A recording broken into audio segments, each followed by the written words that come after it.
शेगांव में आपका स्वागत है, जो कि गजानन महाराज जी का समाधि स्थल है और अपनी कचौरी के लिए भी प्रसिद्ध है। इस जानकारी में आपको शेगांव की यात्रा से जुड़ी सभी ज़रूरी बातें मिलेंगी, जैसे कि वहाँ कैसे पहुँचें, ठहरने की व्यवस्था, घूमने की जगह, खाने पीने की सुविधाएं और यात्रा का बजट।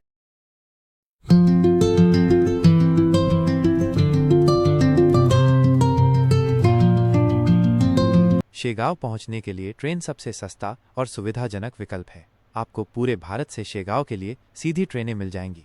शेगांव रेलवे स्टेशन से गजानन महाराज जी का मंदिर लगभग 2 किलोमीटर दूर है। रेलवे स्टेशन के बाहर से शेगांव ट्रस्ट की मुफ्त बस सेवा उपलब्ध है, जो आपको सीधे मुख्य मंदिर तक ले जाती है। आप ऑटो रिक्शा लेकर भी मंदिर पहुंच सकते हैं। शेगांव में ठहरने की व्यवस्था और कमरे के किराए। शेगांव में ठहरने के लिए गजानन महाराज ट्रस्ट द्वारा कई भक्त निवास बनाए गए हैं। मुख्य मंदिर के पास भक्त निवास ये मंदिर के बिल्कुल करीब है और रेलवे स्टेशन से मुफ्त बस आपको सीधे यहीं ले आती है। यहाँ आपको 150 रुपये से लेकर 900 रुपये तक KS बड़ी ई और नॉन एस बड़ी ई कमरे मिल जाएंगे। हालांकि मंदिर के पास होने के कारण यह अक्सर भरा रहता है। आनंद विहार भक्त निवास और विसानवा भक्त निवास। अगर आपको मुख्य भक्त निवास में जगह नहीं मिलती है तो ट्रस्ट के ये 2 और भक्त निवास भी हैं। विसानवा भक्त निवास, यहाँ आपको 200 रुपये से लेकर 520 रुपये तक के कमरे मिलेंगे। अगर आप अकेले यात्रा कर रहे हैं तो यहाँ आपको 50 रुपये में बिस्तर बेड भी मिल सकता है। यह भक्त निवास मुख्य मंदिर से लगभग 2 किलोमीटर दूर है और यहाँ तक पहुँचने के लिए भी ट्रस्ट की मुफ्त बस सेवा उपलब्ध है। गजानन महाराज के दर्शन और अन्य घूमने की जगहें।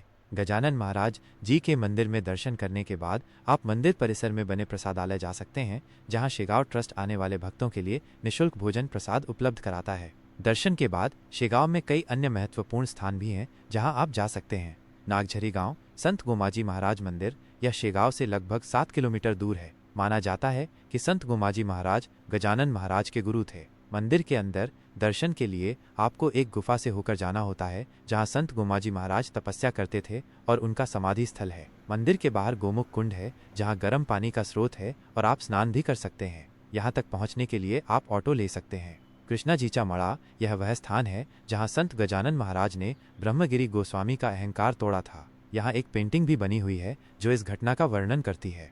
यह जगह भक्त निवास के पीछे की ओर है और आप पैदल भी जा सकते हैं। श्री संत गजानन महाराज जी का प्रगट स्थल, यह वह स्थान है जहां फरवरी 1778 में बंकट लाल और दामोदर पंत ने सबसे पहले गजानन महाराज जी को वट वृक्ष के पास देखा था। बंकट सदन बंकट लाल जी का घर, यहीं पर गजानन महाराज ने अपना काफी समय बिताया था। यहाँ बंकट लाल जी की पुरानी चीजें भी देखने को मिलती हैं। यह प्रगट स्थल के पास है और आप पैदल जा सकते हैं। प्राचीन शिव मंदिर, यह बंकट सदन से लगभग 5 मिनट की दूरी पर स्थित एक पुराना शिव मंदिर है।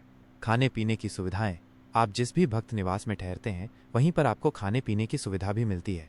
नाश्ता, पोहा, उपमा, इडली, चाय जैसे विकल्प उपलब्ध हैं, जिनकी कीमत 7 रुपये से लेकर 20 रुपये तक हो सकती है। थाली 35 रुपये में मिल जाएगी। हर भक्त निवास में सुबह के नाश्ते से लेकर रात के खाने तक खाने पीने की व्यवस्था रहती है। और हाँ, अगर आप शेगांव आते हैं तो यहाँ की प्रसिद्ध और स्वादिष्ट कचौरियाँ ज़रूर चखें। शेगांव की यात्रा का प्लान और खर्चा।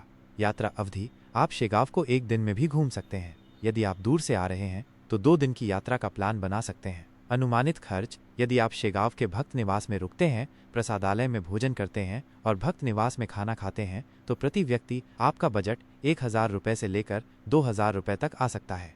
मुफ्त बस सेवा। शेगांव में रेलवे स्टेशन से भक्त निवास तक और एक भक्त निवास से दूसरे भक्त निवास तक जाने के लिए श्री गजानन महाराज ट्रस्ट की तरफ से मुफ्त बस सेवा उपलब्ध है।